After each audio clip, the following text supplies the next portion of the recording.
where it's from, what's being recorded. Please do so. Robert King, 59 Quabog Avenue, recording. September 6th, 2023 minutes. Has everybody had a chance to review those?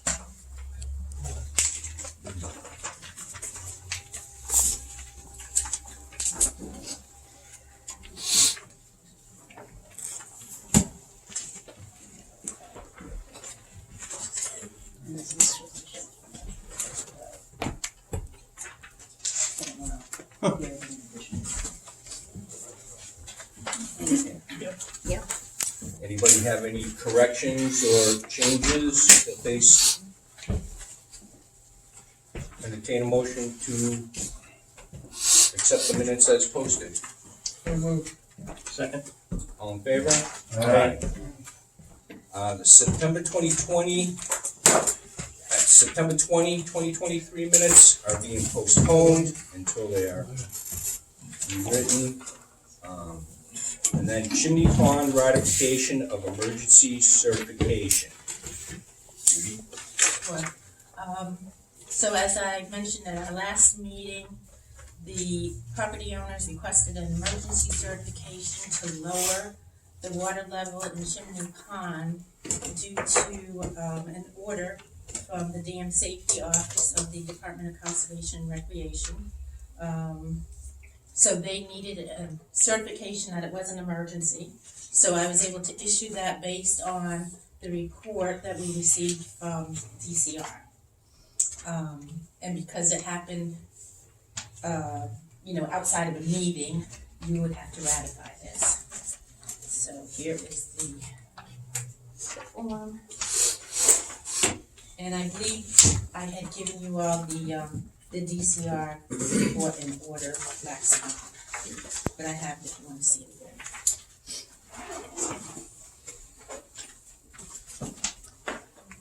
You would want to make a motion and vote on the ratification.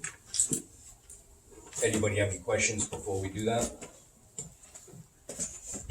Entertain a motion to ratify the emergency certification. So moved. Second. All in favor? Aye. All opposed? Judy. Does it say how far it was supposed to be lowered? What I have is, I can give you a copy of the Thank DCR you. report. Yeah. I didn't bring extra copies, and I don't believe in this report it says the exact level, but it says probably to a safe level. Well, it was Uh, brought to our attention that it was 3.5 feet. Yeah, so it continued to drop to 3.5 feet, approximately 9 inches below normal water level. They drained it. So, at this meeting, it's just to I know. ratify this, and unfortunately, the commission can't bring this up and discuss it because the property owner is not here or the representative. So, Why would you ratify it? Why would you the say commission okay? can't. So why would you say okay to it if the other party is not here? And they didn't do I what they're okayed supposed this a while ago. They just have to sign the paperwork because I okayed it. You okayed. to, but they drained it. No, I certified it was an emergency based on Dam Safety Office, who deemed it unsafe because of the sinkhole. So based on that state office, it's an emergency. So I did But what I who- had to do and I signed this so that they had that part covered from the Town of Oxford Conservation Commission. That's all. Right, so they're only supposed to get down 3 feet and they drained No, the pond. no. So All I did was certify it was an emergency. That's it. Nothing Okay. else. But who was the one that Excuse cried me, you wolf? need to announce your name and your address for the Edward record, please. Stutzko, 97 Millbury Road. Who was the one that cried wolf? Yeah, we can't discuss this. We're not here to talk about It's an water open forum, levels isn't or it? anything like that of Chimney Pond. If you have questions, then let us know what they are so we can contact the correct departments that you want to ask these questions from. We don't have any jurisdiction over telling them to come here. We can't subpoena them to come here. There is no violation of the Wetlands Protection Act. They've already done the damage. That's That's why they're not here. So that's all They that killed every we're living going to thing. be able to discuss about Chimney Pond. Wow. Conservation Commission? Wow. Excellent. I don't think the owner on that letter is the actual owner of that property, too. I would double check the land court records. Name and address, please. Leah Reichner, 18 Millbury Boulevard. Thank you. So you're welcome to contact DCR with any questions regarding this. We didn't issue the order, we didn't put any names on it. Richard Name and Vaca, address. Richard Vaca, 24 Brewery Street. I think there's a little confusion between some of the people here, which are kind of upset what happened. But I believe my understanding is the board, Conservation Board, is only certifying that DCR said that there was a sinkhole and it was an emergency. Correct. They're not certifying, how it was drained or any procedure that they did, whether it was lawful or unlawful. Only that there was an emergency or sinkhole for whatever apparent reason, and there was an emergency, and it needed to be drained, drained below the sinkhole. So that's all you guys are certifying. Correct. I mean, okay. So that's the confusion that some people have. So. Okay, next item. All right, so moving along, 7 PM, public hearing continuation for an That's it. abbreviated notice of resource area delineation filed by, No, oh, it's not second yet. oh, it's not 7? I have a question. 233, 235 Old Webster Road, review snow storage plans. We have the applicant here with some plans. We had asked them to come back with a snow storage plan in October. All right. So that's what, Hey, if you're ready to present. Yeah, sure. So, for the record, Nick Dewhurst with Bowler Engineering. We're the civil engineer on the project. Tim Ratzius with Bright Feeds, the applicant. Like Judy said, we got an order of conditions back in June for the proposed improvements at the property.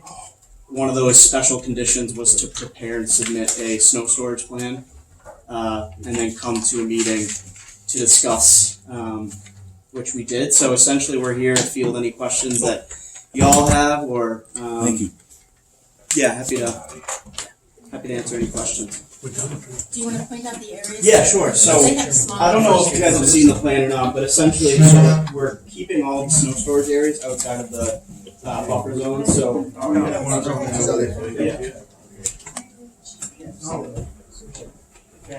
is this good for everyone? So the areas, it might be a little hard to pick out from that distance, but it's sort of the thicker clouded line. So the primary areas of the snow storage will be sort of at the northerly part of the property. Again, staying really a safe distance away from the buffer zone. I don't even think we come within 150 feet of the 100-foot buffer zone. So the snow will be stored a fair distance away from the buffer zone. Again, just to re-point out the areas, we're looking here, here, this corner, right here, and then here and here as well. Buffer zone is down here.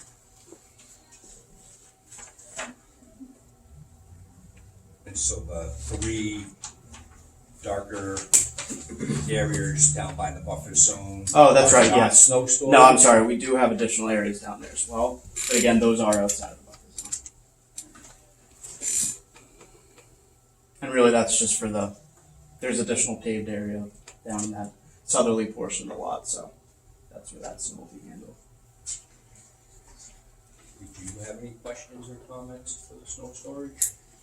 No, and I just wanted to point out they also submitted the stormwater operation and maintenance plan. Is this revised? Yeah, so there was a comment, it's another special order of conditions. I believe it was to change some of the frequencies of some of the inspections. I think it was to be quarterly inspections as opposed to semi-annually, so. Yes.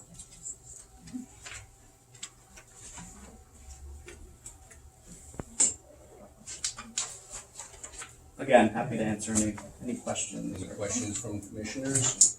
No. Great. Any concerns? Nope, like he explained, it's outside of the buffer zone. Any outstanding issues with permits, DEP numbers? No, this was already issued in order of conditions. Okay. I just asked them to come back with this information because it wasn't available.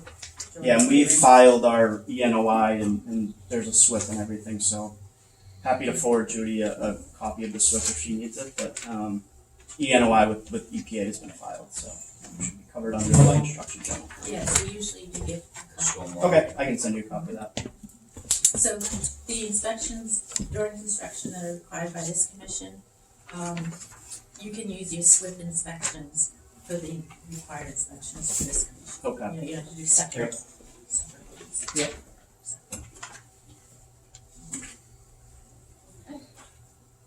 Great. Well, we appreciate your time. Yes, Thank you. Thank You have nothing to sign? Nope. It's just so that an update.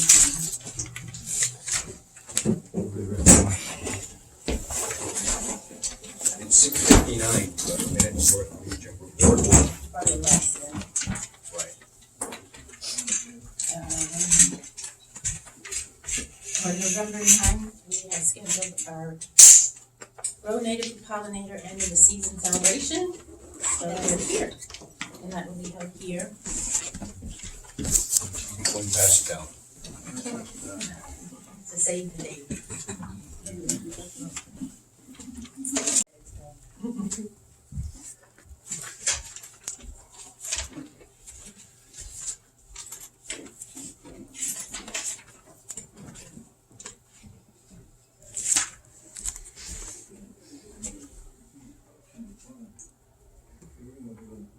All right, 7 PM.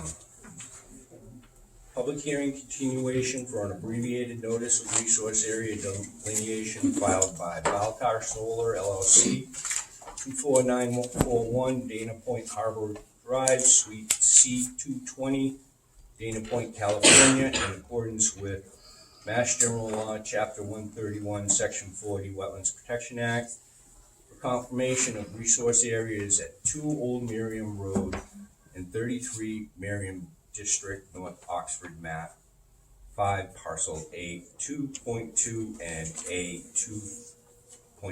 No. The applicant has requested to continue.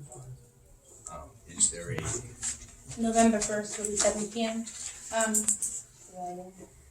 I just want to point out, I asked her, the status of this project, because it's been continued quite a few times.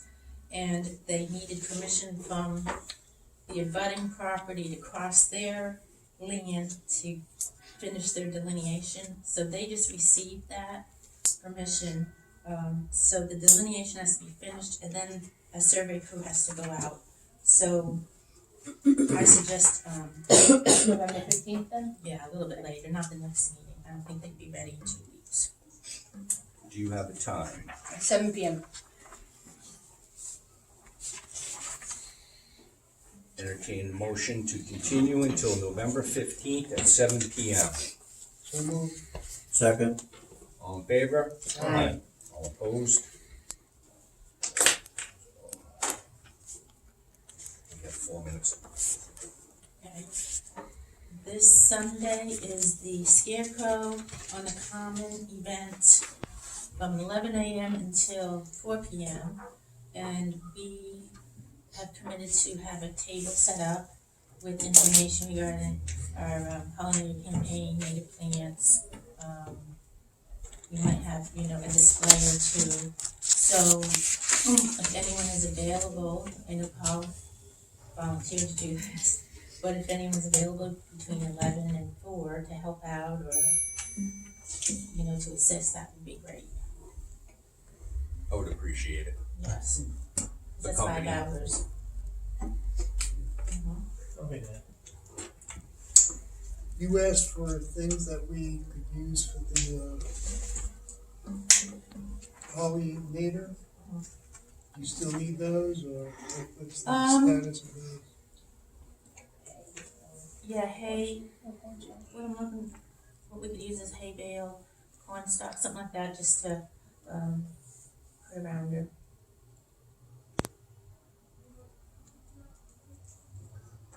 You can let me know on that.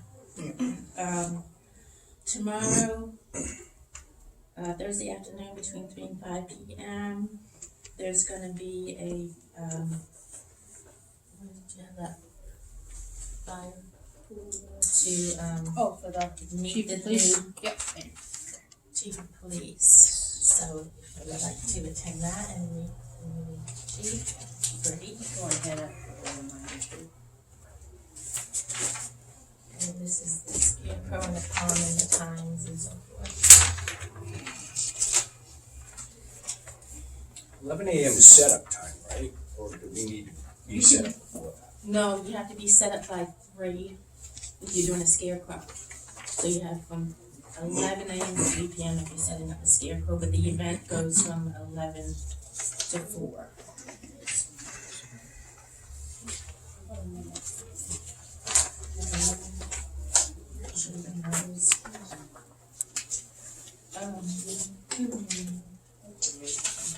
We also picked next year Celebrate Pollinators Day, which is gonna be on Saturday, June 22nd, 2024.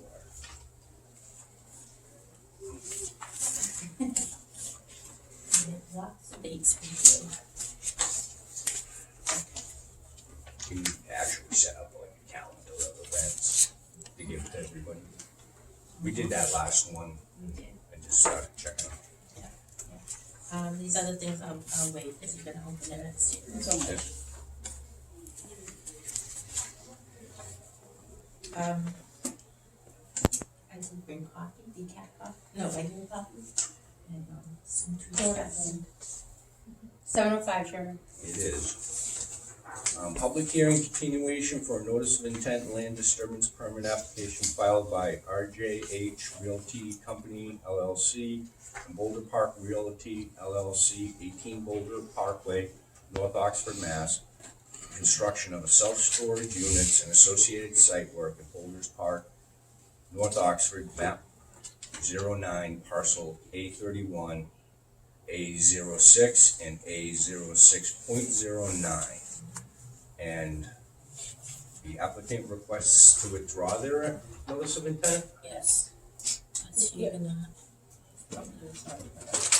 Right on top.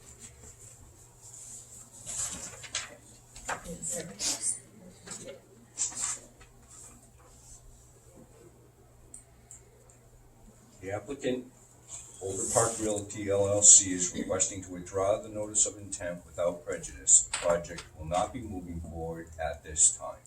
Thanks, Jay. Yes. So that is something that you need to, Right. Entertain a motion to withdraw, accept their accept withdrawal. the withdrawal of the notice of intent without prejudice. Second. All in favor? Aye. All opposed?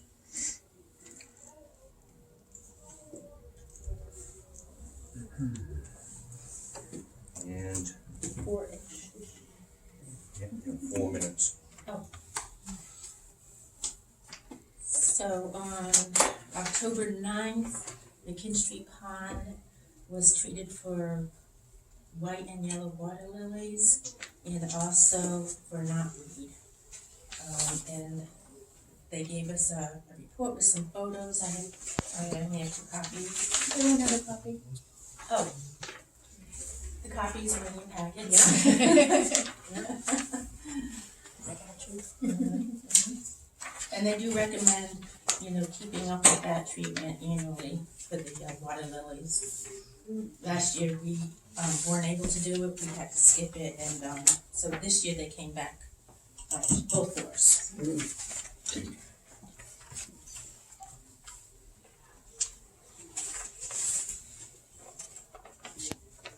And that takes no action from us, though.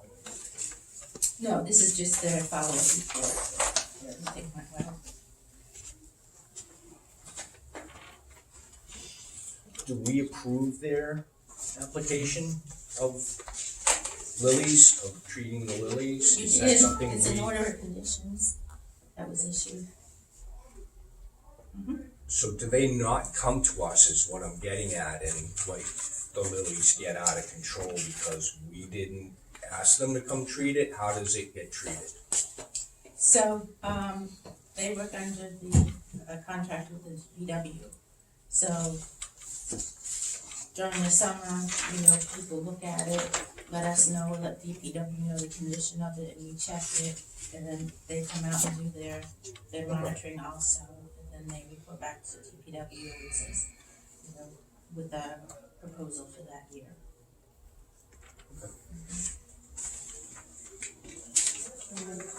Anything else? We received inspection reports for 14 Hoxley Road for the solar facility. We had been waiting on those before issuing a certificate of compliance. So they sent over several years' worth, which some I had. They were some were from construction, and then the gentleman, the project manager, was out there recently. The one that we met, he was out there, I want to say within the past month, doing another one, a full one, and he sent photographs and so forth. So I wanted to go through everything completely before bringing it here for because of requesting a certificate of compliance. And that was the last outstanding item we were waiting on. So I think probably for the next meeting we can put that on the agenda. 14 Hoxley.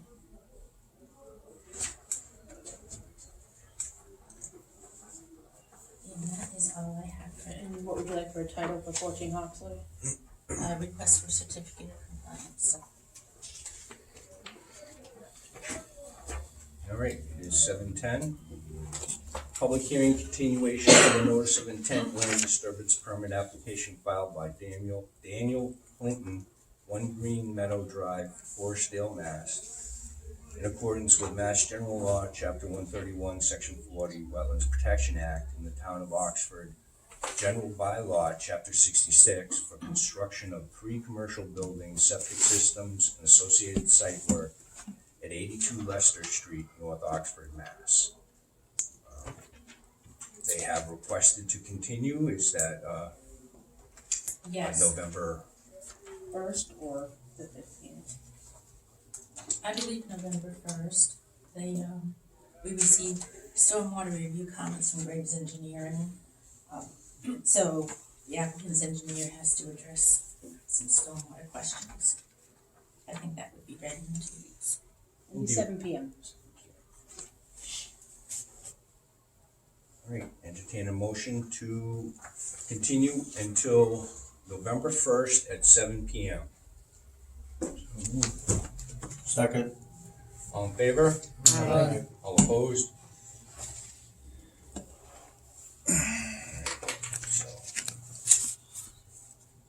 So, 4 minutes.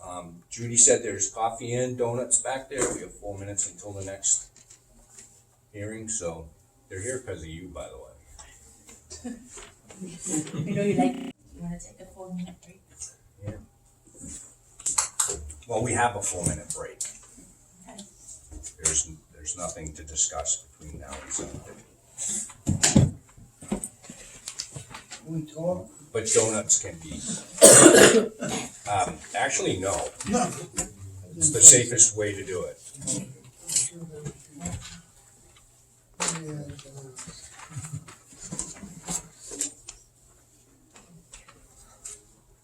And you could do the 84, go on the same date. Just right around, please. Plan time.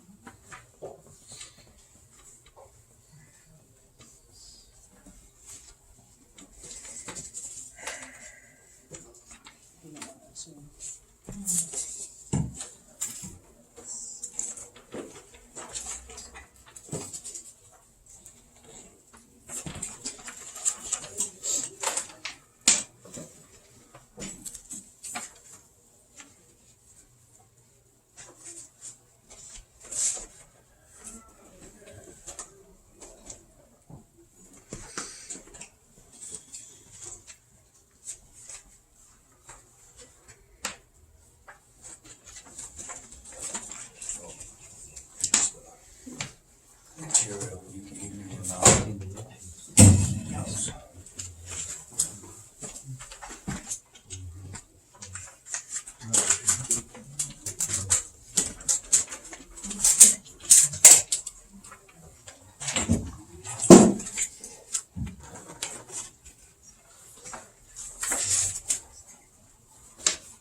That's not like you're, it's on your own for that day.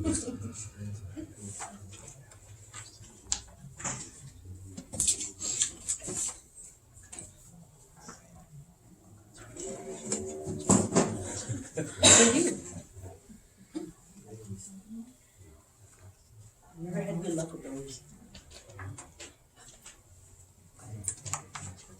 Which one did you pick, Al? The glazed one? The frosting or no frosting? Frosting. Yeah. Thank you very much.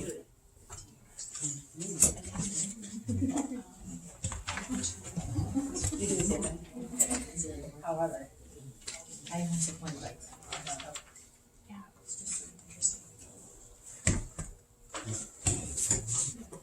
N and J? You went to the grocery. We got all the answers. It's not a grocery, I'm like, no.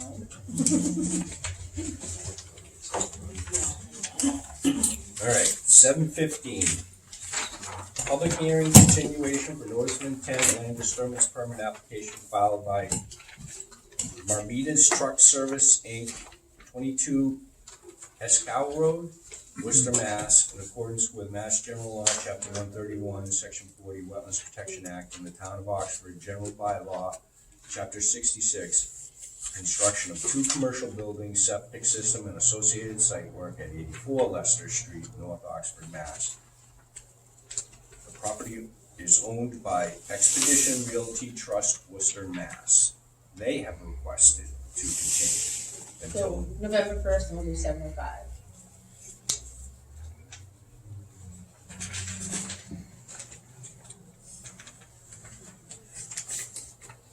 All right, entertain a motion to continue until November 1st at 7:05 PM.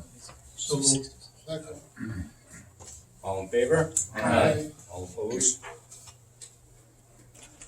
I just got a quick question. I know those 2 items were just continued, but can I ask one question, even though those items were continued the next meeting, or? So as with anything else, there's nobody here to, they didn't come in because they're continuing until that next date. Yeah, but There's my, nobody here to ask a question about that.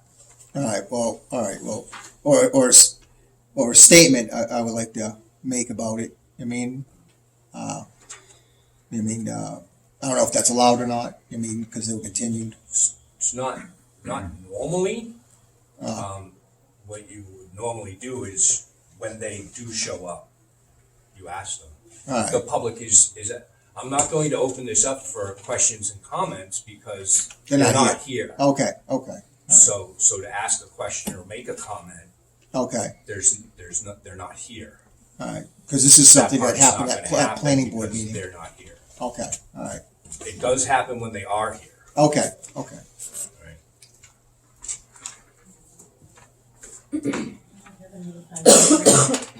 Three. Three remaining. Oh, okay, that's, Yeah, that's all you want. Thank God. Probably like 2-ish.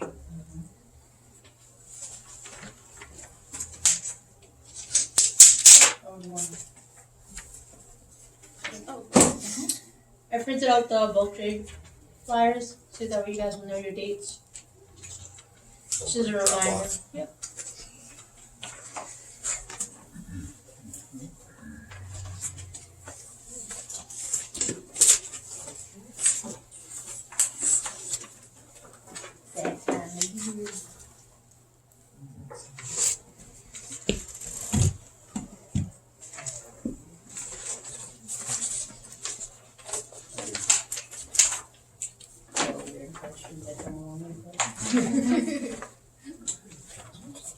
I had someone else say someone could take a car and go, no, take a car.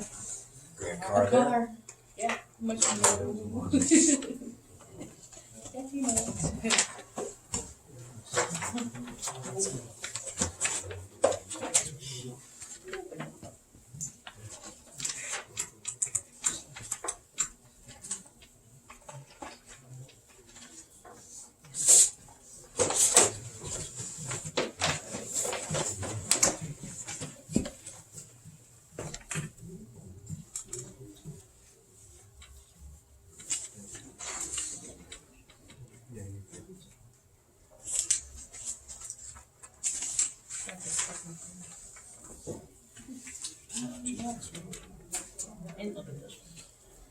It's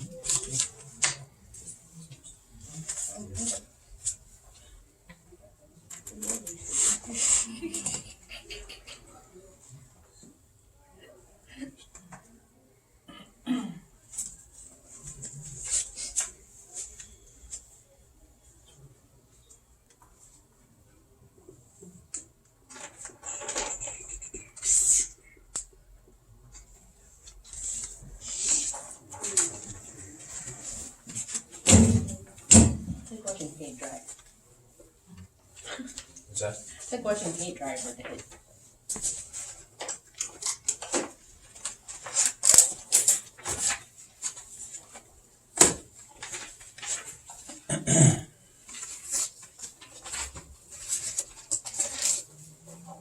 $7.20, Chairman.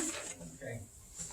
7:20, public hearing for the notice of intent and land disturbance permit application filed by Mass DCR Office of Dam Safety, State Transportation Building, 10 Park Plaza, Boston, Mass, in accordance with Mass General Law, Chapter 131, Section 40, Wetlands Protection Act, to repair Lowe's Pond Dam, including widening the existing spillway, reconstructing embankments, installing a low-level outlet and valve, and other improvements. Recreational improvements include parking and pedestrian walk bridge and all other associated site work at 3 Huguenot Road, Oxford, Mass. Good evening, everyone. So I'm Jennifer Doyle Green from AECom. And so we are DCR's consultant for this project. And also with me tonight, we have Rob Lowe and Brian Kerrigan from DCR. And I also have a colleague, Jillian Flanagan from AECom. So I have a short presentation that I can go through. I just want to make sure that's okay with the time. It's only about 8 slides. I thought it might just be useful to give a background for anybody excuse me, who wasn't able to come to the site visit. So I'll just, I know a couple of you, some of you were there. Why is this slide missing? It's been sitting here too long. There we go. Okay, hopefully everybody can see that okay. There we go. I'll just hold it like that. Great, thanks, Rob. So just as a little bit background, the Lowe's Pond Dam is part of DCR's Office of Dam Safety pilot program looking at abandoned dams throughout the Commonwealth of Massachusetts. There are dams throughout the state that have no identifiable owner. So just as a little bit of background, there are 6 dams in the pilot program. Of course, we're here tonight to talk about Lowe's Pond Dam right here in Oxford. But the whole goal here of the program is that DCR tries to work with the municipality to come up for a solution for these dams to proactively make them either be safe. These are all, I should say, in unsafe condition right now, these 6. So the goal is to either proactively do repairs to make them safe or remove the dam or make it non-jurisdictional. So DCR works and has been working with the town of Oxford to come up with a project that we're here to describe to you tonight. So Lowe's Pond, there's some photos here. I'm sure many of you are familiar with it, especially those of you who were at the site visit. The dam is a combined earth and embankment, stone masonry, and concrete structure. It's just under 16 feet tall, 170 feet long, and it impounds 188 acre feet of water. The spillway, which you can see here, this is a view looking at the side, is the primary outlet for the water to get out of the dam, out of Lowe's Pond and over the dam. AECom did a phase 2 inspection back in 2019 and 2020. The dam was found to be in an unsafe condition, and its failure may cause damage to downstream bridges and culverts. It's therefore an intermediate size significant hazard dam. So like I said, over the past few years, DCR Office of Dam Safety has been working with the town administration here, expressed interest in keeping the dam and keeping the impoundment for recreational purposes, so that is what DCR has been working towards. The repairs consist of expanding the existing spillway so it can safely pass what's termed the spillway design flood under current, which is the 100-year flood for this dam. So right now, under a 100-year flood, the water would not safely be passed by the spillway. And I think the next slide just gives an overview of what the repairs are going to consist of. Yep, so the dam is going to be widened from 42 to 70 feet. I'm sorry, the spillway is going to be widened from 42 to 70 feet in width. There's going to be an addition of a low-level outlet. So right now, there's no way to lower the pond. Sometimes there is a need to lower a pond to implement repairs, and right now there's no way to do that. So this would add in a low-level outlet so the level could be safely lowered for repairs if needed. The design also includes putting in some stop logs, which would also allow lowering of the water level in the Lowe's pond in an incremental fashion. The stop logs were included at the request of the town. Apparently there's been some past concern with overgrowth of aquatic vegetation in the pond, so the town had requested that the stop logs be put in, so in the future, the town would have the option of lowering the water level in, I believe, in the winter for aquatic plant management. I should have also started off by saying that the project consists of the Commonwealth of Massachusetts DCR Office of Dam Safety funding the design, which is done, the permitting, which we're going through now, and then the construction. Once construction is finished, the dam, and there's a park component too, which I'll show in a minute, will be turned back over to the town of Oxford. So it will be your resource, the town's resource in the future. Another component of the repairs is daylighting part of the stream. This, for those of you who were at the site visit, we saw this, but this structure right here, so we're right now, this is at the dam looking downstream at Huguenot Road.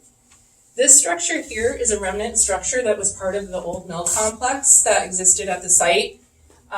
So at some point in the past, there was probably water traveling through this, but the entrance is blocked now, so there's not free flow of water. As part of the work, this would be removed and this would be daylighted. So the stream channel would actually be wider here in the future. There'd also be a concrete stilling basin, basically a concrete slab installed at the base of the dam to protect against velocity impact. So to decrease the velocity and minimize potential for downstream erosion for the water coming over the top of the dam. And there'd also be some dredging upstream and the installation of basically an underwater retaining wall to hold the sediment back from the new low-level outlet. Right now the sediment is built up fairly high near the top of the dam, and so it has to be removed also to just facilitate the repairs. In addition, again, for those of you who were at the site visit, and you can also see it on a little bit on this photo, right?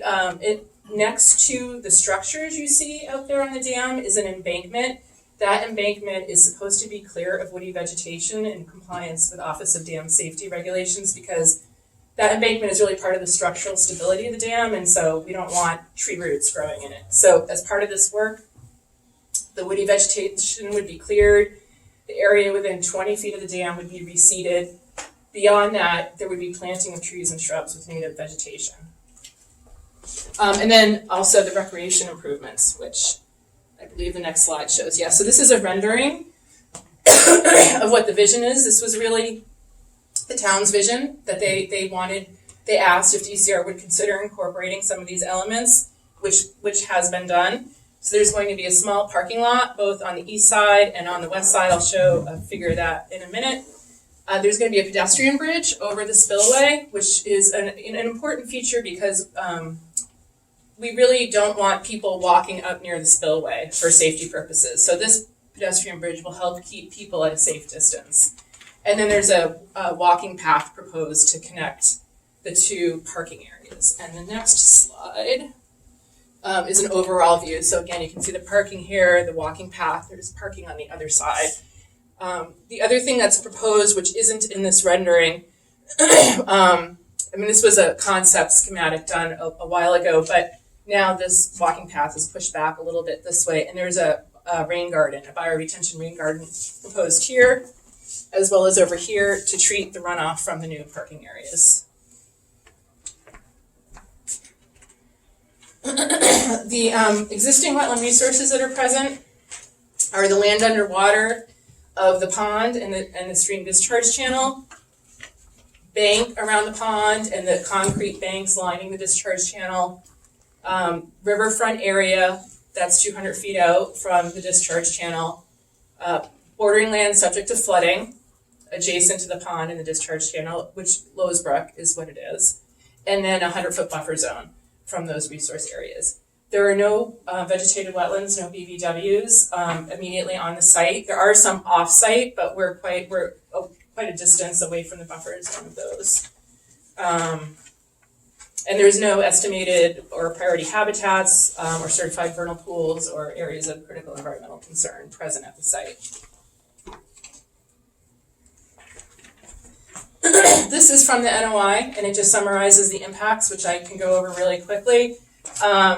There is going to be some temporary impacts during construction to Lowe's Pond and the discharge stream of Lowe's Brook for a couple of different reasons. I'll show you a figure in a second, but essentially to complete the repair work on the dam, is proposed to be a coffer upstream of the dam, and that area immediately upstream of the existing spillway would be dewatered, and that water would be bypassed, and the flow would be discharged just upstream of Huguenot Road. So there is some temporary impacts to the pond and to Lowe's Brook as well. In addition, the water level of Lowe's Pond is proposed to be lowered as part of the repairs, temporarily only, but the water level really has to be lower in order for there to be a safe construction site so that the repairs can be done. I have a figure of that in a minute too, but there would be about 15.6 acres that would temporarily not be land under, well, it would still be land underwater, but it wouldn't have water for the period of construction. And then that would be restored. And this, I should say too, the lowered water elevation of the pond would only be while the repairs are happening at the dam. So the other components with the parking lots and the walkways, once that is the only thing that's left to be done, the water level can be brought back up immediately. There's some permanent impacts to land underwater, and these are associated with the spillway expansion, the installation of the underwater water retaining wall, and then there's also a little bit of riprap proposed on one of the abutments for that pedestrian bridge to stabilize it. But we are also going to be creating 850 square feet of land underwater through the daylighting of that sluiceway that I mentioned. So overall, there's a net loss of 350 square feet of land underwater. Similarly with the banks, there's the retaining walls that are there are going to be reconstructed and straightened. So there is going to be a loss of about 25 linear feet of bank, because right now that sluiceway that I showed you the picture of, that really is considered bank, and there's an angle to it, and so instead it's going to be straight. So that's why there's a loss of bank. But the existing bank there is all either stone or concrete or riprap. So it does not have a lot of wildlife habitat value right now. The parking lots and the walking paths are going to be in riverfront and 100-foot buffer zone. So there are some permanent impacts there as a result of that. And the work in BLSF is just temporary. There's no permanent fill, so there's no loss of compensatory flood storage. This is the flow bypass, the bypass flow schematic that I mentioned. So again, this red line is approximately where the coffer dam would be. And the flow would be bypassed during construction. It would be pumped, discharged down here first to a turbidity bag to remove sediments, and then discharged just upstream of Huguenot Road. I think I just have a couple more. This is to illustrate the pond drawdown. So the current water elevation of the pond is at 475, and that's shown by the combination of the solid blue and the hatching. When the pond level is lowered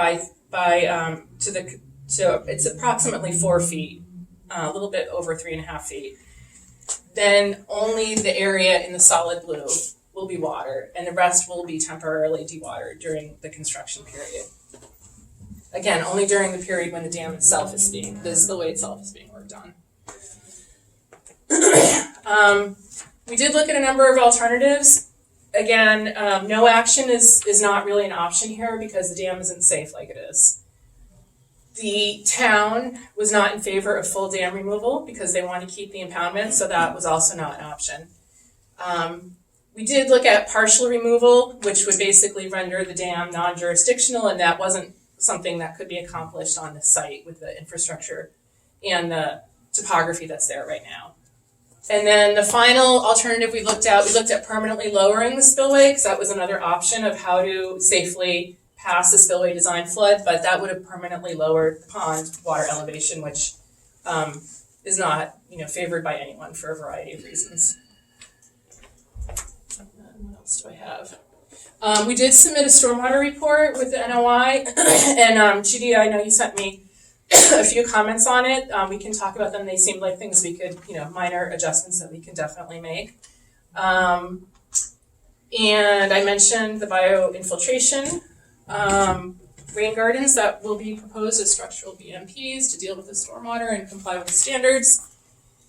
And this slide just lists the mitigation and minimization of impacts, the measures that were included in the NOI. So standard things, erosion and sediment controls, standard safety procedures, standard construction practices to use the best management. Of course, as I mentioned, the area would be revegetated afterwards.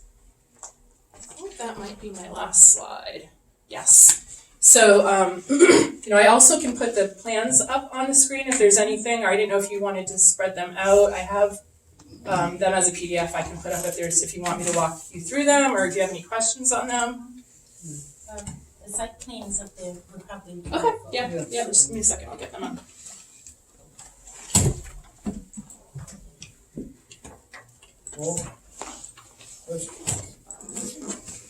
Judy will go first, if you have any questions, and then commissioners. Well, why don't we let Jen finish? Okay. You want me to walk through the plans? Okay, yep. Okay, this is just the overview sheet. These are the notes. Oops, sorry, I put my water bottle right in the wrong spot. This shows existing conditions. So just to point out a couple of things, this is the existing dam spillway. Here's Lowe's Brook. Here's Huguenot Road. Up here is Lowe's Pond. The dotted lines depict the bank at the site, both along Lowe's Pond and at Lowe's Brook and Lowe's Pond. And then, as I mentioned, there is a wetland over here on an adjacent parcel. We did put the 10-foot and the 20-foot zones on here. Here is our this dotted line is our limit of work, so you can see we're not encroaching on those 10 and 20-foot zones off that BBW. There's no other BBW, on the site. There's also one across the road here.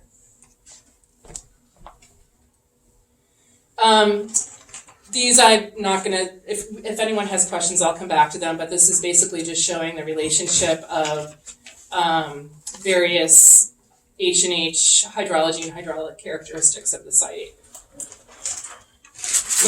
This is the demolition plan. So you can, again, you see the existing infrastructure underneath, and the hatching shows all of the demolition that will occur on site. So there are a couple of other remnant structures over here that will be removed as part of the work. This is the same thing, it just is a continuation of the sheet I just showed you.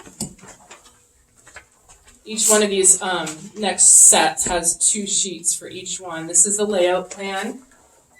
This is the proposed parking area on the east side, proposed walking path, the pedestrian bridge, and then the continuation. This shows the layout of the new widened spillway and the reconstructed training walls on either side. And the next one is the continuation of that sheet, shows the continuation of the walking path and then the other parking area. Oh, I also want to point out, we also had, I think, I can't read it on here, but I think that note is talking about a sign to, for warning of a blind entrance, because it's very, I'm sure you've all been here, it's pretty tight coming underneath that railroad bridge. This is the grading plan, so, you know, it pretty much shows the same components, but the addition of the grading. Here's the fire retention area on the east. Also this is the dredging, so that when I mentioned that there would be dredging, these contours here show where the dredging will occur. This is the area of new riprap that's needed to support this pedestrian bridge abutment. That's it, and then the next sheet will show the continuation. Again, here's the bridge, the pedestrian bridge, walking path, parking area, and here is the west bioretention area. This is the planting plan. So this area with this plus signs hatching, this is the area within 20 feet of the spillway. So this is part of the dam embankment, part of the structural requirements of the dam. So this is the area where we can't have any trees growing. So this will be seeded. This will be seeded. Beyond that limit, there will be trees and shrubs. So over here we don't have a lot of room, but we'll be putting in some trees and shrubs on this side. And then over here there will be trees and shrubs. And when I go to the next sheet, you'll see the plantings over here to replace what's temporarily cleared with native species. And then this is the planting table. What else do we have? And then these are the detail sheets. I won't go through each one of these, but this sheet shows, the details of how the plants will be installed. These are cross sections of the rain gardens up here, showing what it looks like in cross section and the plantings that will be put in. I don't think we have that one. This is a sedimentation filter bag that I mentioned. There will be silt sacks put on the catch basins in the area. And then I think these are some sediment and erosion control details. And then I think these are the structural plans, which I'm not a structural engineer, so I'm not going to spend a lot of time going over these, but I think that this is, I think, illustrative and helpful because it shows you, again, the section of the dam. So this is the existing dam in the stipple, and this white bit here is the new concrete that will be added to it. And then down here is the concrete stilling basin that I mentioned. The rest, some of these get quite detailed, so I'm not going to go through these. But they're structural details. Oh, one thing I did want to point out though, when we were at the site visit, somebody asked about, actually this is illustrative too, so I'm glad we're going through these. This shows a section of what will be the low-level outlet in the area where the stop logs will be put in. There's going to be an aluminum platform. I think it's aluminum, yeah, that comes out over the stop logs, and that's where town staff will be able to go out, and if they want to add or remove the stop logs, would be a pole with a hook, 2 poles with a hook on the end, and each stop log has a mechanism where you can hook the hook into it. So I think it would be a 2-person job. There'd be 1 person on either end hooking into the stop logs, and they could be pulled up and stored off site. And this is a plan view of the walkway. When we were at the site visit, somebody asked about whether there was, might have been Judy, about if there was an access gate or something here, and there is actually. There's a note here talking about the access gate, that it's right here. And then the next sheet shows the detail of it. Is that sheet? Oh no, there's the detail. This is what the gate looks like. That might be the last sheet. Yep. That's it. Thank you.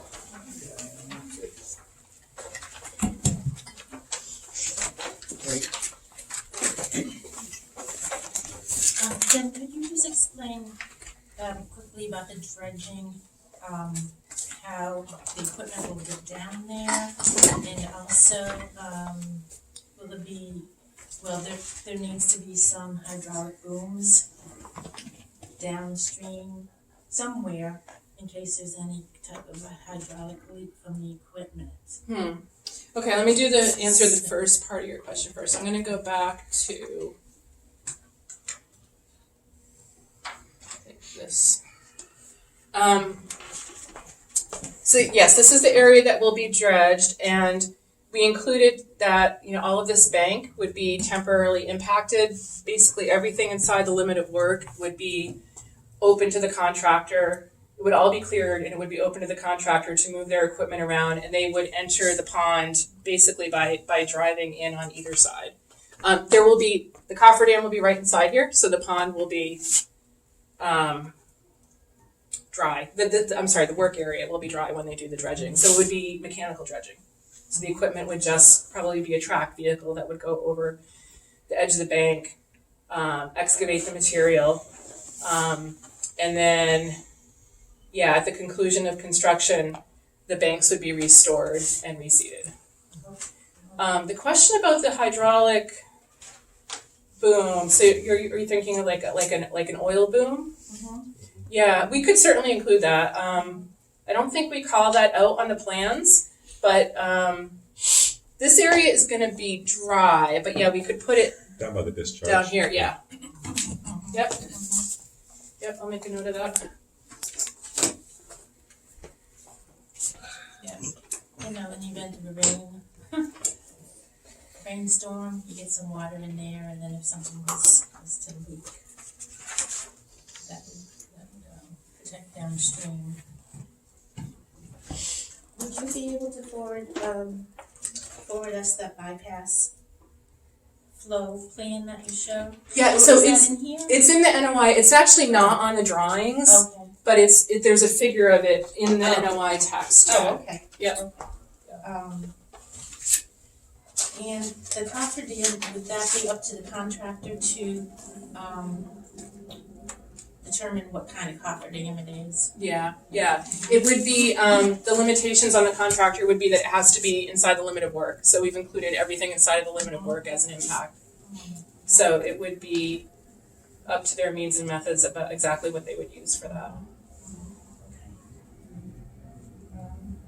And other permits that you'll need for the dredging? So permits in general, so we went through MIPA already. We need a 401 water quality certification for the dredging. That was submitted a few weeks ago. The public notice period has ended on that. And DEP has reviewed it, and they're waiting for the order of conditions, and I haven't heard any other questions from them yet. They've reviewed it. We also need a Corps of Engineers. We need coverage under the Corps of Engineers general permits for Massachusetts under the Clean Water Act. So we've submitted a pre-construction notification for that. I think that went in last week. And we also need a Chapter 91 license, which was also submitted last week. Actually, it'll be a permit and a license. We'll cover the dredging. The license will cover the structure itself. I think that's it. Okay. And we have not received the DEP number yet. I don't know if you... We were not successful either. We tried to call DEP and email them, but no response. So I know that means the hearing will, no matter what, will have to be continued. Yeah. Okay. And that's all that I have at this time. Commissioners? Hi. Having you lower the pond is one question, and the other is what impact will that have on the aquatic life of the... Yep. So I'm just going to flip back. The way the pond will be lowered, and that's what this is sort of all about. All of this, so the contractor has this information, but it will basically be a pump, a bypass pump, and we have looked at that to make sure that the pump would be big enough, and I gotta go back to the other. Let me go back to the other figure that shows.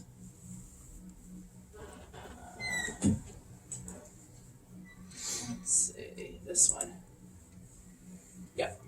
So the pump will be right here. There'll be basically an intake that will take the water in. It will be fitted with a screen to prevent things being sucked in. And it's just going to be bypass pumped and discharged down here. So it's a simple pumping operation. Does that increase the flow downstream though? Or the volume of water downstream? I don't think it would, because that water would eventually get there it would probably be, well, the stream is flowing all the time. Right. I'm sort of thinking Aren't through you this. adding water to that normal amount in order to? Well, this part of the stream is going to be dry because there will be no water coming in here and over the dam. It'll just be coming around instead. So I don't think I don't know exactly what the volume would be, but I don't think it would be a substantial difference because right now water comes in and flows over the dam and flows down the stream. Right, We're simply routing it around. right, but it's not the same amount, it's not the same volume, obviously, if you're draining the pond. Well, we're not draining the whole pond either. We're only lowering it by about 3.5 feet. So just maybe skipping ahead to discuss your other question, then we can come back. So let me go to the figure So, our feeling is that the water is going to be lowered over a certain time period. It's not going to happen all at once. So things should not be stranded here, that there would be time, there will still be refuge. There'll still be some open water. This water is going to be fairly deep. And that was, the approach that we put in the MEPA filing, the EIR, and presented that. And, DFW, Division of Fisheries and Wildlife, and DEP thought that would be acceptable. We didn't get any negative comments from them on In it. terms of the aquatic effect? Yeah. What feeds the pond? Is it a stream? Or? I believe Lowe's Brook comes in upstream, and then it's impounded because of the dam. Is that connected to the ponds upstream? I don't want to say exactly what it's connected to upstream because I'm not sure off the top of my head. But I know that there's the stream coming in, and if the dam weren't there, it would probably be a free flowing stream that would just continue down under Huguenot Road. So yeah, Lowe's Brook comes in and Lowe's Brook goes out. What's upstream, I'm not 100% sure. We can look into that if you want and report back next So, time. Art, that's the pond behind Home Depot. Home Depot, right. But is that fed by the other streams upstream, all the way up, like Robinson Pond, the others, And Sacarapa. and Sacarapa too? It seems like it's hard to believe that there wouldn't be a certain period of time when the flow downstream from the pond would not be higher in order to lower the pond. Well, it's Understand how that's not. Well, Rob Lowe from PCR Engineering, if I could just add, once the pond is lowered down, then there will be basically a leveling of input versus output. So the only Right. water coming into the pond at that point will be pumped over. So we keep it at that working level, 3.5 feet below the current pond elevation. And basically, once it's lowered, it'll continue to be fed by the incoming streams, Right. and that flow will The continue pump be pumped down to the Right. downstream flow. Yeah, so that flow will basically stay the same as an existing flow once the pond is lowered, and then the flow has to be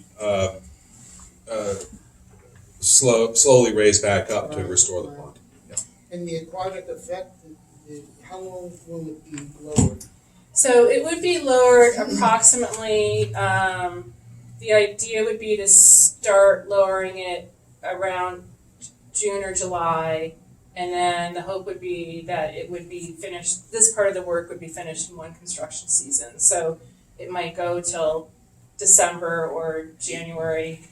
I mean, hopefully they wouldn't have to work over the winter. And the hope would be that this part of the work could be accomplished in one construction season. I guess why I bring this up is that in reference to this Chimney Pond thing that's going on in this town. Yep.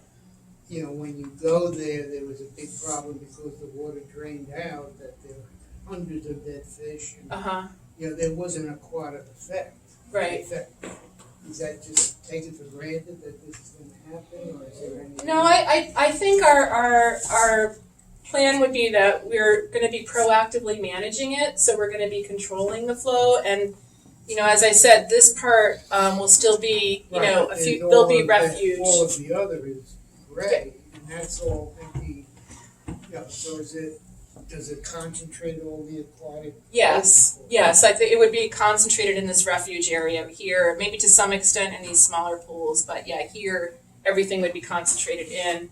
And, again, the lowering would happen over a period of time so that the organisms have time to, the goal would be that they're not going to be stranded, that they would be able to get to a safe area, so to speak. Now, you've, I'm sure, done many of these other things. I mean, this is not a new way to do it. So I'm sure historically, are you telling me that historically when you do this, there is no real effect on the aquatic life in general?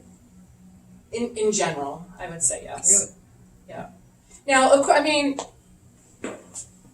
this area here is inundated right now. And for example, invertebrates that are in the mud, so, the sediments, they're not mobile. So some of them, there may be a temporary population decrease for those because they're in the sediment, they can't move. But fish and things like frogs, they are mobile and they would move. So, to say that there's absolutely no effect, So this is just like collateral damage. Damage might be a harsh word. If I could just, add again, it depends on how much water is left in the pond, and I think we're working with a pool over 5, 6, 7 feet deep, which is a good body of water to preserve a fair amount of habitat. This should be like 3 or 4 feet deep still. Okay, thank you. Any other questions? Mr. Chairman, what's the time frame on the project?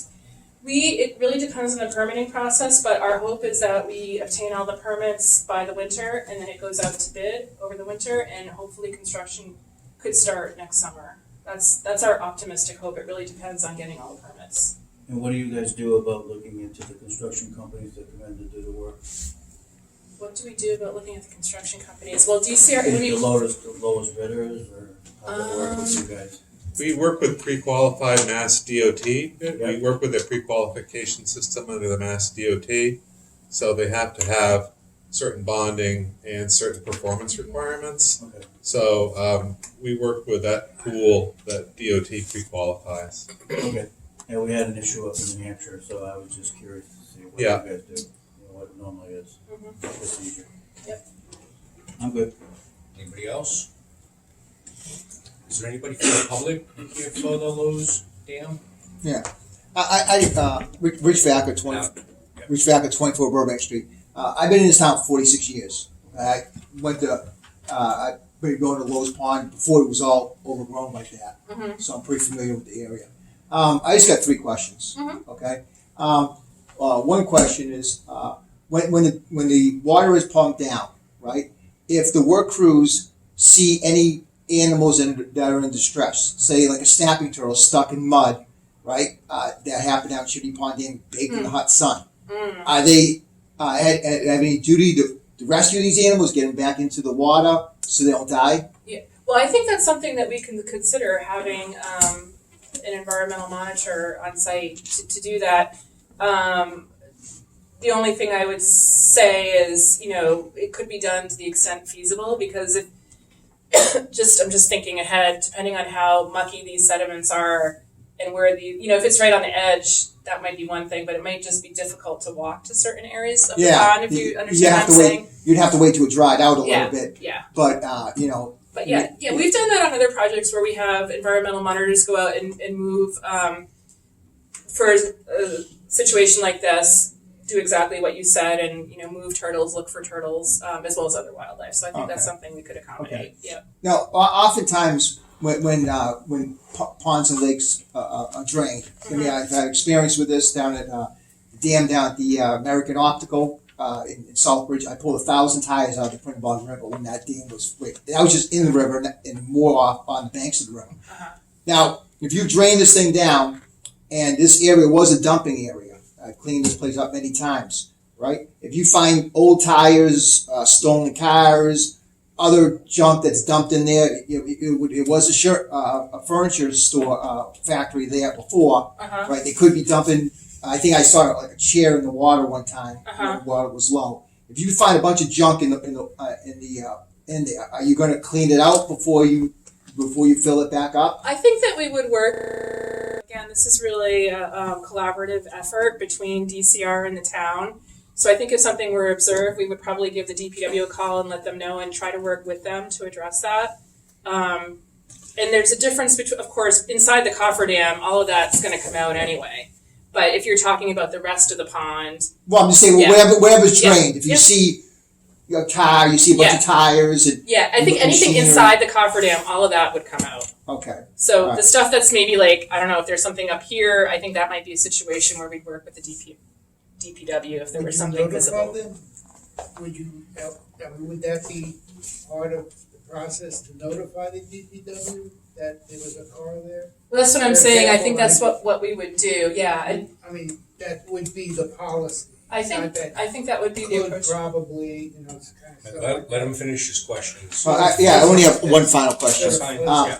Well, we have 7 of these earth and stone dams in Oxford. Okay, And one of the commissioners had talked about upstream. Well, upstream from this, right, is 2 larger dams, right? The Saparapa Pond Dam and also the Robinson Pond Dam, right? And they're holding back massive bodies of water. I mean, these are off of Sutton Ave, right? It's going downstream, right? The Saparapa Pond Dam was owned by the town, is in very poor condition. The other one, Robinson Pond Dam, I believe is owned by Orchard Hill, right? it's not.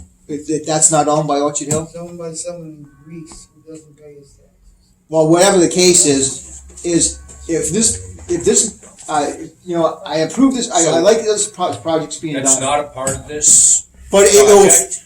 will affect it though. If one of those dams were to fail, it would take this dam right out. I mean, you'd have a massive body of water coming down and destroy this facility. I mean, so I'm happy this project is being done, but those other 2 dams that are upstream would be catastrophic loss of lives, and it would drown Market Basket, take out this dam, and it would be devastating to the town of Oxford. I mean, Right. so. The reason you're involved with Lowe's Dam is that property is basically in default. That Correct. There's a non. Yeah, there's no owner. Right. yeah. So that's why they're involved with this. If you have any way of getting people activated to get involved with those other 2 dams, that would be great. Well, one Really time, would. town But actually does right own that. now, we're dealing with Lowe's Dam, Yeah, not Robson and Yeah, Saparapa. I just don't want to see this These are project on damaged. privately owned property, so at this time, there's no way to get around acquiring those dams. The town of Oxford owns Saparapa Pond Dam. The town of Oxford, they had to take ownership of it. You know what I mean? So, I just don't want to see the project destroyed, and I don't want to see anybody killed or anything happen. You know what I'm saying? And I've been to these dams, I know they're in very bad condition. You know what I mean? Well, So, hopefully they could get a project going on Sakarapa then. If Yeah. is that an unsafe dam? yeah, it's about the same size as this Yeah, dam. but is it unsafe? That it would have to be deemed unsafe. in Well, order for- like I said, you have to send an inspector there. I'm not a dam inspector, you know? So, all right, that's all I got for you. You know, thank you. Anybody else? Mike Rodier, 49 Park Street in Oxford. So when you had said you would lower the pond, and the light blue section would be area where water would be left. Yeah. Have you gone out in a boat and measured the depth of the water? Yes, we have. Okay. Because as a resident, I find it a little skeptical that there might still be 3 or 4 feet of water left in some of those areas. I Which- did not bring all the bathymetry mapping with That's me. okay. so- If you've done the work, that was the Yeah, question. I will double check that, yeah. All right. And then I guess for the town, what is the town agreeing to do for the rest of Lowe's Pond? Because if we're going to dredge that area, that's awesome, but the rest of the pond needs a dredging as well. There's buildup from They years. have not come to us with that request. I know the DCR hasn't because they're just with the Now, dam. DCR, the town hasn't come to us. They would still have to come to us if they wanted to dredge. But, okay. And who is they? Whoever the town organization that would do the dredging. So is that DPW? Is that I don't know. you don't know? Okay. I'm conservation, so Judy, just do- so that people understand here that we're not a part of. You're not a government entity, correct? You're Well, we are the custodians of the Wetlands Protection Act. correct. And an extension of the DEP. Mhm. So we don't advocate for the town of Oxford, we don't advocate for the applicant, we advocate for the Wetlands Protection Act. Okay. And that's actually how we're governed. And the DEP is our governing authority. They are our governing authority. If you don't agree with something we've done, you appeal to the DEP. Okay. So then your And best they recommendation, will look at it. or Judy, your best recommendation, who at the town, which office is the one that would be one to discuss what would happen with the rest of the pond? Because it does seem to me as a resident that if we're draining a lot of the pond, it would make it easier at this point in time to do some more cleanup. And as you said, we probably will find some stuff that comes out. Maybe not a car, because we're not that deep in the pond, but you never know what you find. And so, So what you're saying is it'd be a good opportunity since the water is gonna be Yes. down. So this project has gone through, DCR and the town, manager's office. okay, So that's where I would start. so I would start with her. Yes. Okay. Any other? I mean, it might be an opportunity too, are you right on the pond? I live right next to my dad. My dad's right on the pond, so yeah. But we recreationally use the pond, and we love the fact that the dam's going to get fixed and the water level will go back to the right height. But we know when this comes down, the bordering edge of our property definitely would be a great time to dredge it, and I know the rest of the pond would be because and we heard McKinstry Pond, getting the lily treatment. Lowe's Pond is overrun with lilies too. And obviously it takes somebody to ask a question and somebody to start doing something, and I just wonder, where do you start? Yeah, so usually, the town does like treatments for the, aquatic weeds to town-owned ponds, like Carbuncle, McKinstry. Right. Up until, I'm not even sure if the town owns this pond yet. That But was I part of think- this whole thing. So at some point the town would own it, which the discussions, I think almost 2 years ago when this started, was that the town would then take ownership of the dam and the pond. So I guess thinking back to that, that's where these questions are Right. coming from, is, hey, we said this 2 years ago, let's not forget we said this. Right, and that's also why they included the stop log, so that they could lower it, in the winter to address, aquatic weeds. Right, yeah, because that's a great time to do it too. But not dredging. So if that's your question, you The would have to question ask is- them that. Yeah, the question is more, what is the town then committing to keep the pond clean? Not just the buffer area, the work zone, but if we're going to take ownership of the pond and the dam, what is the next step? Making sure that somebody's still thinking about the next step, and it isn't, oh great, the dam's fixed, let's move on. Town managers, is that what you're saying? That's fine. Yeah. Okay. That's fine. Any other questions? All right, do you have a date? For the DEP file number? No. I know, well, to continue until. I would say continue to the next meeting. I mean, we'll hope that we have it by then, November 1st. right? If we don't, we can continue it again, but we can plan to be back here. So would that be 2 weeks from today? Be November 1st would be the next public Yep. hearing.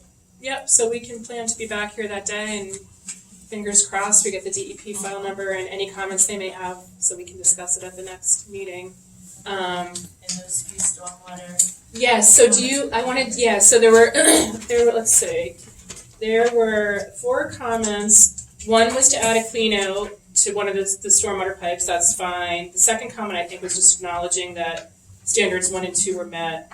The third comment was about increasing the width of one of the handicap parking area. That's spot, that's fine, we can do that.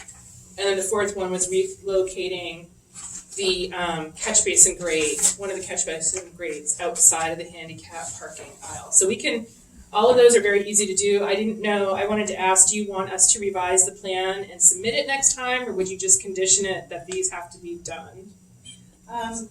The commission would prefer that the plans revised. Okay. Yeah, instead of having conditions. Okay. And so, should we just bring the plans next time, or do you need them like a certain number of days before? In advance is best. Okay. Yeah. Like it just, I don't know, is it like a couple days, or is there a minimum? I mean, I'll get them to you as soon as I can. I just want to make sure if there's Within a week. a week. Yeah. Okay. Give us at least a week to look at them. Okay. These were comments from our DPW director, so he'll take a look at those, the handicap spacing and so forth. Okay. Yep. So we'll get those into you in the next week. And the DEP, there was something else I was gonna. Oh, I know. I have the check for you for the land disturbance permit, Oh, okay. so I can give that to you as well. Time, I will do 7:10 on November 1st. anything else you need to clear up before I continue it? Then I'm opening the next one. I entertain a motion to continue until November 1st at 7:10 PM. So, All in favor? Aye. All opposed? 7:30. National Grid tree removal discussion. Thank you.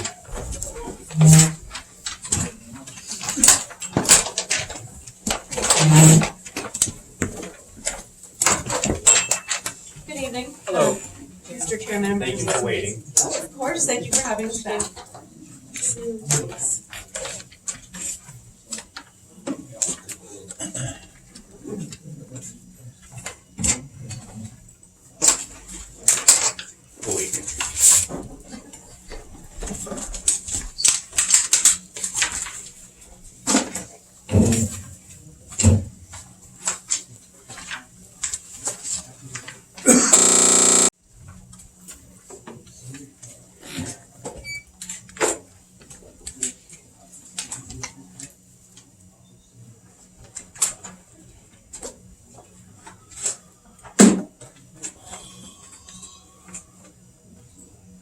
I'm all set. Okay. So you have no questions? Well, I thought they were gonna send stuff to us. Represent? We were just gonna do a quick recap of why we're here, what we've submitted, make sure we're all on the same page. So we're back here after the September 6th meeting, to just discuss National Grid's mandatory vegetation management removal and the application of 310 CMR 1002A2, 1002-2A2.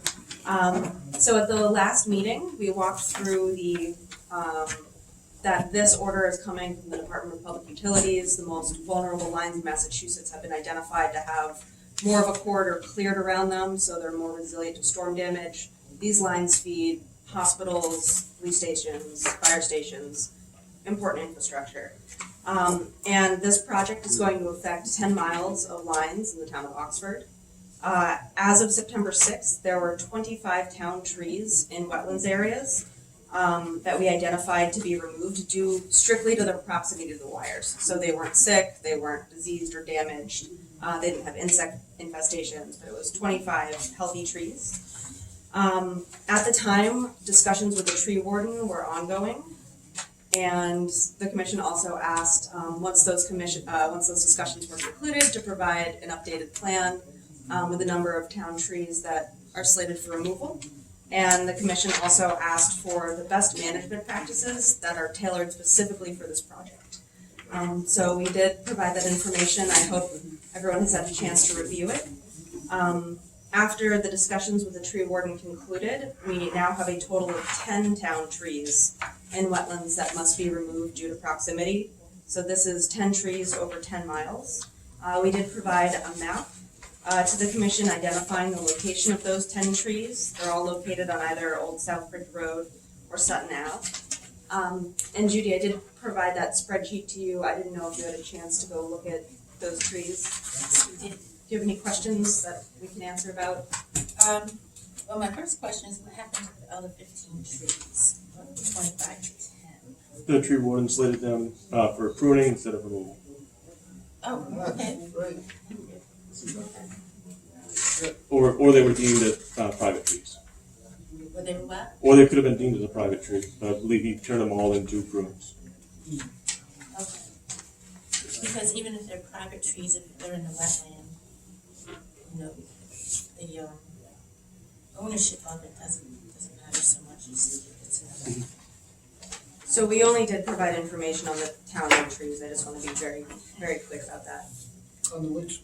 The town-owned trees, that's the ones that we were discussing with the tree warden, and that's what we focused our information on to this commission. So we also provided our best management practices for this project. This is tailored to the work in Oxford. So the primary goal is to avoid wetlands wherever possible. If it's not possible, we have a hierarchy of cutting methods. The first is from a bucket truck on the side of the road, so the ground isn't touched, just kind of reached over.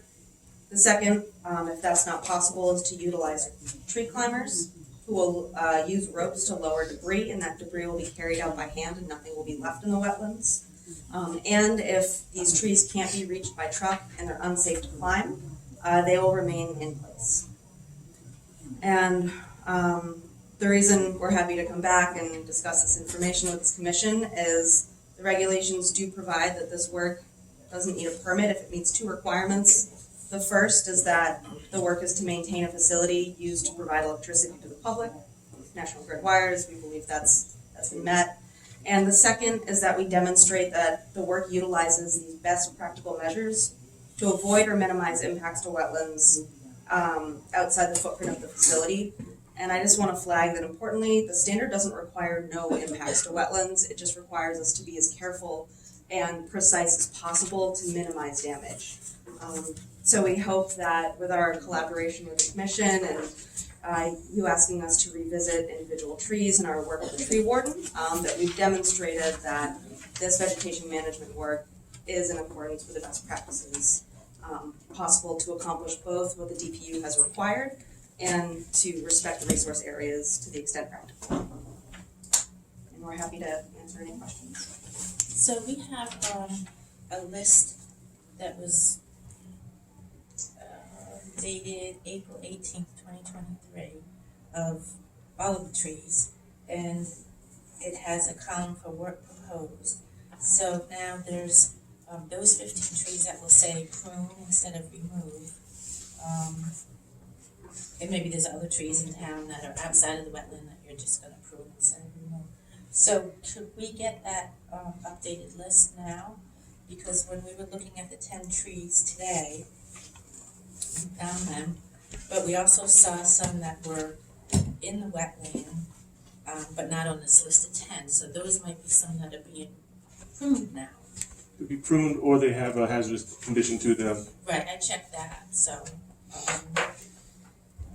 that's only just 4 trees that we noted that were near these other 10 that were in the wetland, but not on this list. So I'm thinking maybe now those are being pruned or trimmed. I can get you an updated list. That'd be perfect. It won't be today. And I'd like to add that actually tree 1 on this list of 10, I was up there last Wednesday. We could now classify that as a hazard tree as well. Fruiting bodies have emerged from the right side of the trunk while looking at the stem. What has emerged? Fruiting bodies, fungus.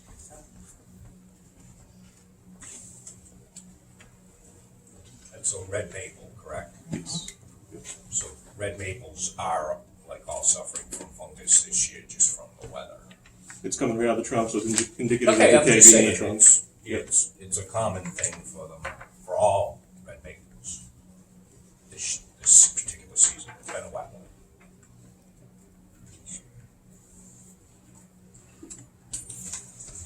Is that it? That's it. I got a question. Go ahead. So in that summary of work paragraph, I'm a little confused. I keep reading it. So you got here, one line says 8 feet on either side of the line must be cleared around the sky. And then the next sentence says 20 feet overhead and 10 feet below the line must be cleared, also cleared. What does that mean? If you're going from the ground to the sky, why do we have a limit of 20 feet and then 10 feet? I don't understand that. Ground to sky was the original scope of the project. The reduced scope of the project is 8 feet up the side, 20 feet above. That's how the EVM pilot program began back in 2019. And it was reduced. So you would follow the avoidance and minimization rather than the summary of work paragraph. So like, we understand what you're doing, but we also understand that you're probably not gonna be cutting the tree down. Correct. Well, so that we have, if we're confused by what we're reading, how are we confident that the person who will be cutting the trees down won't be confused also? The crews have a detailed prescription of what the work is to entail. They understand what the spec is. It's no longer ground to sky. They've been doing the new spec for over 2 years.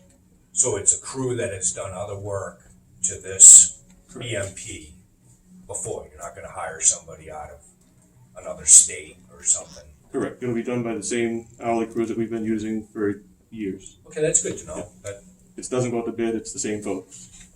it stays in-house. Correct. Not in-house crews, but they are, it's like Stanley Tree Service, Lewis Tree Service. Crews that we use that have been vetted and they're allowed to work on our property. Okay, thank you. Well, that's good.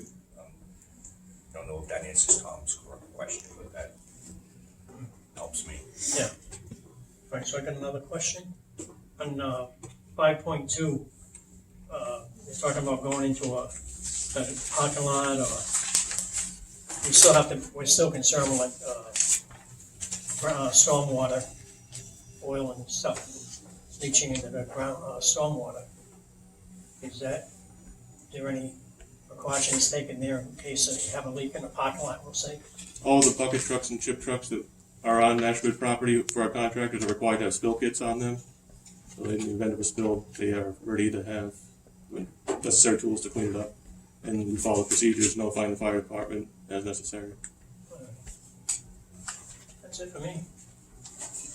Right, and the only question I had is that, as a Conservation Commission, we're involved in reducing our carbon footprint, et cetera, and trees are a part of that carbon footprint. Is there a replanting program? Now, I'm not asking you to replant. If you replant a tree where you took a tree down, that's not what I'm asking.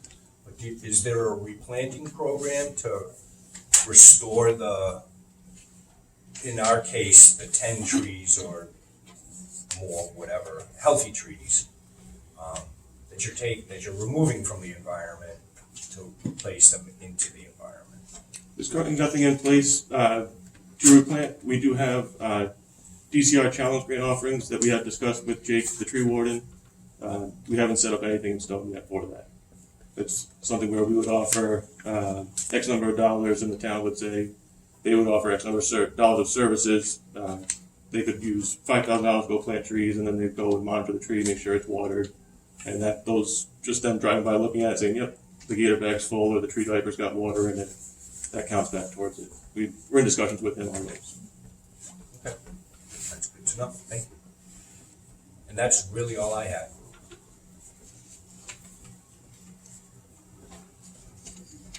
So, the question to you, is if you agree these EMPs, if they're followed, will avoid or minimize impacts to wetland resource areas. You agree with that, and I'm sure you agree that the why, so that part is checked off. So it's just that second part, if you agree that these are the best management practices, are the best practices to avoid or minimize impacts to the wetland. And then if that's So the the motion case, would be to accept these BMPs as the best minimized practices for this project. And again, I'm a glass half full kind of person, providing the people that are instructed to follow them. That's my biggest concern. It's not what you're saying right now. or what's written in this. It's that will somebody follow it? I'd say they will follow it. There will be contractor oversight as well. Thank you for saying that, it's on record. You know where to find And us. then, if there's no further discussion, Just one point, is there any wetland specialists that work along with these guys that deal with wetlands, that, you know, that if they have questions or anything like that, or is there anyone at National Grid that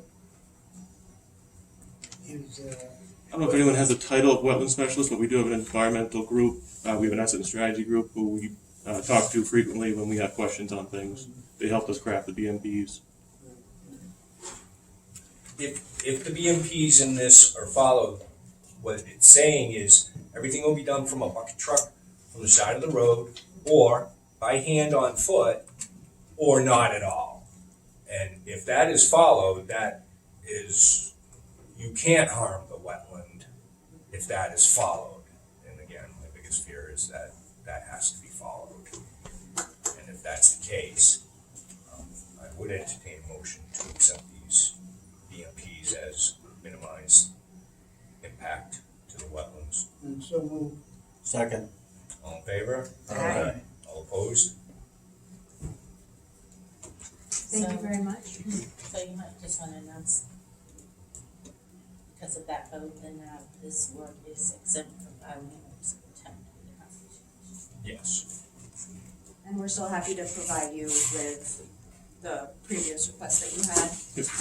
Oh, that'd be great. Yeah. Cause then I can just check all the boxes off, say, okay, that's where these. Of course, help keep went to. track, stay organized, absolutely. That's good, thank you. Thank you very much for all of your time. Thank you for your patience.